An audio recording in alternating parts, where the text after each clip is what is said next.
جس کو ہم رٹا بھی کہتے ہیں, جو ہمارے زمانے میں لگتے زیادہ تھے. برا, رٹے سے بھی زیادہ برا.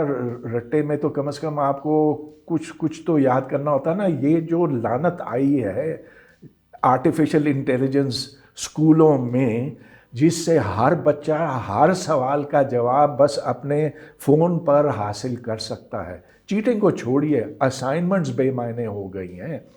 اب وہ لوگ جو 2 جملے نہیں لکھ سکتے ہیں, اب پورے مضامین لکھ لیتے ہیں انگلش میں.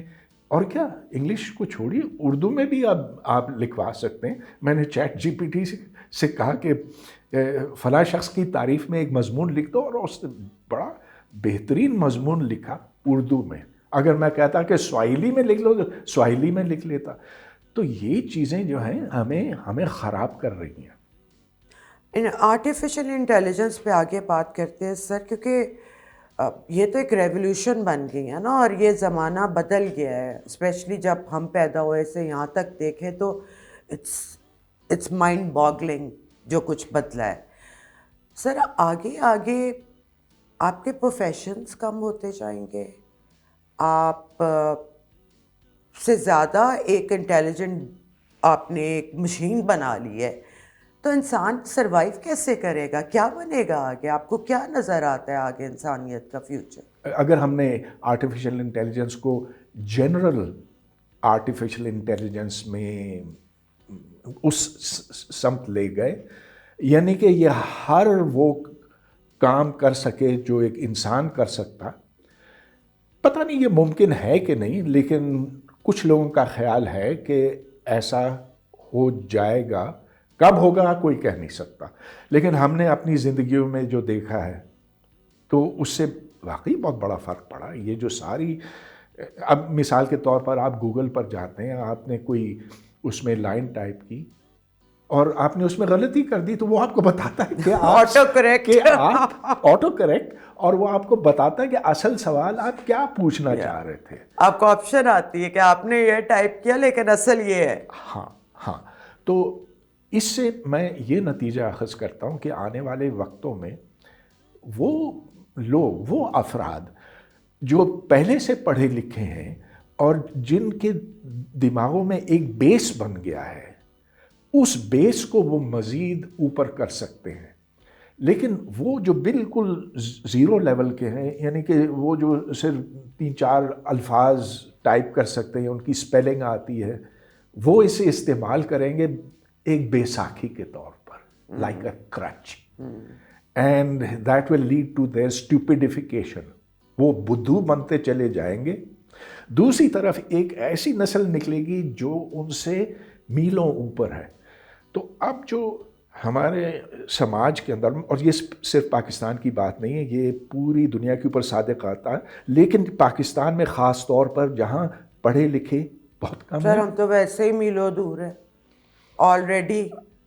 مطلب آپ دیکھیں گے اس سے فرق اور بڑھے گا, اس سے بھی زیادہ, اس سے بہت زیادہ بڑھے گا. اب آپ دیکھ لیجئے کہ پاکستانیوں کو ملازمتیں نہیں ملتی ہیں پوری دنیا میں. وہ جاتے ہیں بیچارے سعودی عرب یا قطر, دبئی, اور ادھر کیا کرتے ہیں, ڈرائیوری کرتے ہیں وہ. اور اب تو سیلف وہ ڈرائیونگ کارز بھی آنی شروع ہو گئی ہیں. برتن دھونے کے لیے, کوئی جھاڑو پوچھے کے لیے, ایسے کاموں کے لیے پاکستانی حاضر ہیں.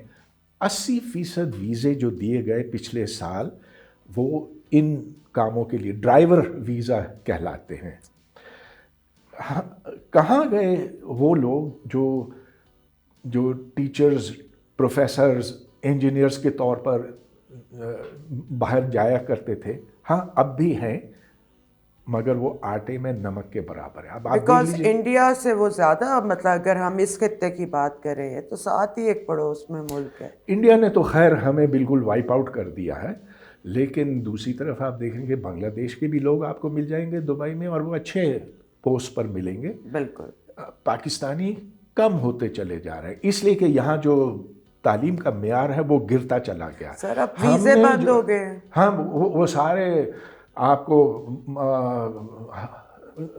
آیات تو سنا دیں گے, وہ حدیثیں آپ کو سنا دیں گے, کیونکہ وہی چیز وہ اسکول میں پڑھتے ہیں.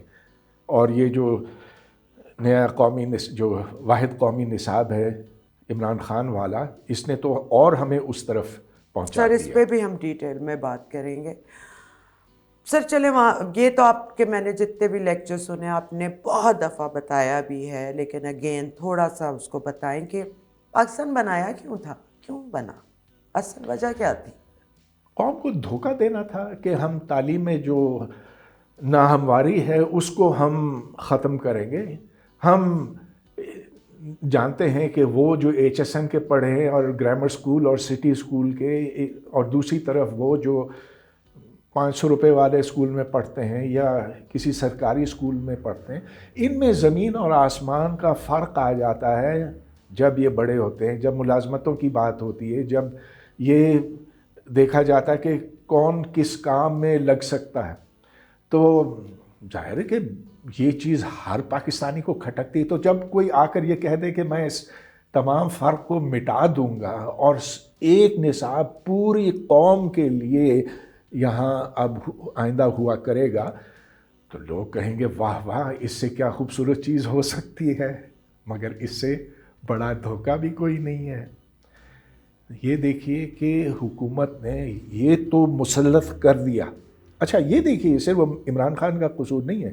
عمران خان نے تو یہ سنگل نیشنل کریکولم کا آئیڈیا دیا نا, اور اس پر کچھ کام شروع کروایا, لیکن جب پی ڈی ایم حکومت آئی تو اس نے اس پر کام بہت سیریسلی کیا. اور تو اور پولیس والے اور میجسٹریٹ پنجاب کے اسکولوں میں پہنچے, پولیس والوں کے ہاتھوں میں ڈنڈا کہ یہاں قرآن پڑھایا جا رہا ہے اور صحیح تجوید کے ساتھ. سر مولوی بھی ایک بٹھا دیے تھے انہوں نے شروع میں کہ میں وہاں بیٹھ کے چیک کیا کریں. بالکل بالکل. I mean, this is religious fascism.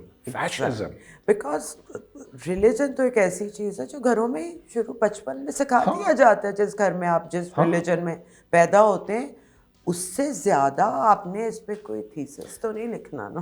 ظاہر ہے, اور لوگوں کے مسلک بھی الگ ہوتے ہیں, اس پر بھی جھگڑے ہوئے ہیں. مگر اور تو اور ادھر مولویوں کو وہ اوپر اٹھایا گیا کہ آج ان کا زور ایسا ہے کہ کوئی حکومت ان کو ہلا نہیں سکتی. پہلے بھی بہت تھا, آج اس سے بڑھ گیا ہے. آپ رضوی اب کو آپ دیکھ دیکھ لیں, لیجئے, وہ ٹی ایل پی کو مجال ہے آپ کچھ بول سکو. ٹی ایل پی کو آپ کچھ نہیں کہہ سکتے. آپ یہ دیکھیں کہ اسلام آباد میں جہاں ہم اس وقت بیٹھے ہیں تو ہر گلی میں ایسے مدارس بنے ہیں, ایسی مسجدیں بنی ہیں جو لوگوں کی زمینیں چھین کر ان پر قبضہ کر کے بنی ہیں. اور مجال ہے کہ کوئی اس پہ کچھ بول سکے, کیونکہ آپ تو اس کو مسمار بھی نہیں کر سکتے. ہاں, پھر آپ اسلام کے دشمن بن جائیں گے, اسلام خطرے میں آ جائے گا, اور پھر ہجوم جمع ہو جائے گا, اور وہ کہے گا کہ جس نے یہ کہا کہ یہ اس غیر قانونی مسجد کو گراؤ, اس پر پھر کفر کا الزام لگ جائے گا. میں الجزائر گیا تھا, مراکش گیا تھا اور مصر گیا تھا, اور ان ملکوں میں بالکل مختلف صورتحال ہے. حالانکہ یہ مسلمان ملک ہیں, وہاں کوئی مولوی اذان اپنی نہیں دے سکتا. It is a pre recorded اذان, جو کہ کانوں کو بھلی بھی لگتی ہے. ہاں بہت اچھی لگتی ہے. ادھر کوئی مدرسے کا لونڈا آ کر اس کی پھٹی ہوئی آواز میں اذان دیتا ہے. Sir I call it moment of glory. ہر انسان کو شوق ہوتا ہے نا کچھ کرنے کا, تو یہ ان کا مومنٹ ہوتا ہے کہ آج میری باری ہے. اصل میں ہوا یہ کہ آج صبح میں سن رہا تھا اذان ایک آواز میں شروع ہوئی اور دوسری آواز میں ختم ہوئی, کیوں اس کی آواز پھٹ رہی تھی. تو جب اتنی ایسی آوازیں ہوں تو پھر لوگ کیا کریں, آپ کچھ کہہ بھی نہیں سکتے. اور تو اور اب ان کے پاس اتنے بڑے لاؤڈ سپیکر ہیں کہ کوئی اس کے نزدیک کھڑا رہے تو اس کے کان پھٹ جائیں گے. کان پھٹ جائے, اور حالانکہ I think it's against the law. ہاں, کہنے کو تو یہ خلاف قانون ہے, اور ویسے بھی لاؤڈ سپیکر تو حرام بھی تھا ایک زمانے میں. لیکن قانون تو یہاں ڈنڈے کا ہوتا ہے, اور مولوی کے ڈنڈے سے اس ڈنڈا کیا ڈنڈے سے بھی زیادہ ان کے پاس ہوتا. اچھا سر, اگر ہم انڈیا سے الگ نہ ہوتے ہم ایک ہی ملک رہتے ہیں اور ہماری ایک اچھی خاصی نمبرز بھی ہوتے ہیں بیکاز پاپولیشن کے حساب سے جتنا وہاں پہ نمبر ہے اور جتنا اگر ایک ہی ہوتا تو ہماری ایک اسٹرانگ پوزیشن بھی وہاں پہ ہوتی. آپ کو کیا لگتا ہے تب جو کہتے ہیں کہ ہمیں بہت برا سلوک ہوتا وہاں, ہمیں مار دیتے, جو کہ اب ہو بھی رہا ہے, تو واٹ ڈو یو تھنک, آپ کی اپنی پرسیپشن میں آپ کو کیا لگتا ہے کہ اگر نہ الگ ہوتا تو کیسا ہوتا, اور ہونے کے بعد تو اب ہمیں پتہ ہی ہے کیسا ہے؟ بہت اچھا سوال ہے. تھوڑی سی میں تصحیح یوں کروں گا کہ آج اس برِ صغیر کے مسلمان 3 حصوں میں بٹے ہوئے ہیں. سب سے بڑا حصہ شاید پاکستان میں ہے پاپولیشن کے لحاظ سے 250 ملین, لیکن بہت زیادہ فرق نہیں ہے. اچھا 250 ملین یہاں پر ہے, انڈیا میں کوئی 220 ہیں اور بنگلہ دیش میں 200 کے لگ بھگ ہیں. کافی ہیں. ہاں, تو سمجھ لیجیے تینوں تقریباً برابر حصے ہیں. اچھا, اگر بٹوارا نہ ہوتا سن 47 میں تو اتنے زیادہ مسلمان ہوتے کہ وہ پھر بہت بڑی اقلیت ہوتی. ایگزیکٹلی. اور ان کا زور اسی حساب سے زیادہ ہوتا. اور یہ ہے کہ کوئی گارنٹی نہیں کر سکتا کہ جھگڑے نہ ہوتے. ہاں ہوتے. آج کیا مسلمانوں کے بیچ میں یہاں جھگڑے نہیں ہوتے؟ پاراسینان میں کیا ہو رہا ہے؟ خدا را جھگڑے تو انسان کی فطرت میں ہیں. لیکن ذرا اس پر نظر ڈالیں کہ صدیوں تک مسلمان اور ہندو ساتھ رہتے تھے اور کوئی خون خرابہ ایسا نہیں تھا. جینوسائیڈ والی بات کبھی نہیں تھی. مسلمانوں نے جب حکمرانی کی اس برِ صغیر میں, مغلیہ دور کے بارے میں خاص طور پہ آپ کی توجہ دلانا چاہتا ہوں, تو اس وقت جو مغل بادشاہ تھے انہوں نے اپنے سپہ سالار مکس کر کے رکھے تھے. بالکل, especially Akbar was quite progressive. Rajputs were the military commanders of Mughal forces. بالکل. اور یہ بات صرف اکبر کی نہیں ہے, شاہ جہاں کی نہیں ہے, یہ بات اورنگزیب کی بھی ہے. اورنگزیب جو بہت کٹر تھا, لیکن اس نے بھی یہ جانا کہ اس بڑے علاقے پر حکمرانی اگر کرنی ہے تو کچھ پاور شیئرنگ تو ہونی چاہیے. اچھا, اکبر نے یہ سوچا ہوا تھا, اکبر, ہمایوں وغیرہ, کہ ہمیں ان کو حصے دار بنانا ہے. اور یہ لوگ بھول جاتے ہیں کہ اور یہ خاص طور پر انڈیا میں لوگ بھول رہے کہ جو زیادہ امیر لوگ تھے اس زمانے میں جب مسلمانوں کی حکمرانی تھی وہ ہندو تھے, جن کو پھر ڈیروگیٹری ہم بنیے کہتے. ہمیں تو بچپن میں یہی پڑھایا گیا تھا کہ وہ بنیا ہوتے تھے, پیسے بہت ان کے پاس. میں شاہ ولی اللہ کا رسالہ پڑھ رہا تھا, تو شاہ ولی اللہ کو بہت شکایت تھی کہ Hindus are so well off, اور وہ کہتے تھے کہ ان کو کہ یہ اکبر کا قصور ہے کہ اس نے بڑی نرمی دکھائی ان کو. اور لیکن یہ اس بات کی تصدیق کرتی کہ Hindus were doing very well under the Mughals. اچھا, اور جو ساری تجارت تھی وہ انہی کے ہاتھوں میں تھی, اسی لیے ان کو بنیا کہتے ہیں.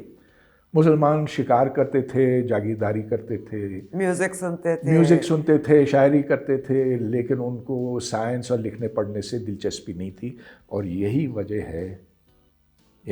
ہے کہ آج پاکستان میں ایڈوکیشن 0 اور انڈیا میں عالمی معیار کی ہے. تو یہ وہ المیہ ہے جسے ہمیں پہچاننا چاہیے, اور اس دلدل میں سے نکلنے کے لیے اب ہمیں اپنے طور طریقے بدلنے پڑیں گے. سر, مجھے یہ بات نہیں سمجھ آتی کہ why are we as Muslims so anti-science? I mean, پہلے تو چلو 300 سال ہم پیچھے پرنٹنگ پریس کی وجہ سے رہ گئے, but now with this gadget in your hand, جو بھی انفارمیشن دنیا میں اگر کوئی ایجاد ہوئی ہے فوراً آپ کو پتہ چل جاتا ہے, کیا معیار ہے وہاں کا فوراً پتہ چل جاتا ہے. And still we are not getting that. Why do we hate science? I don't understand.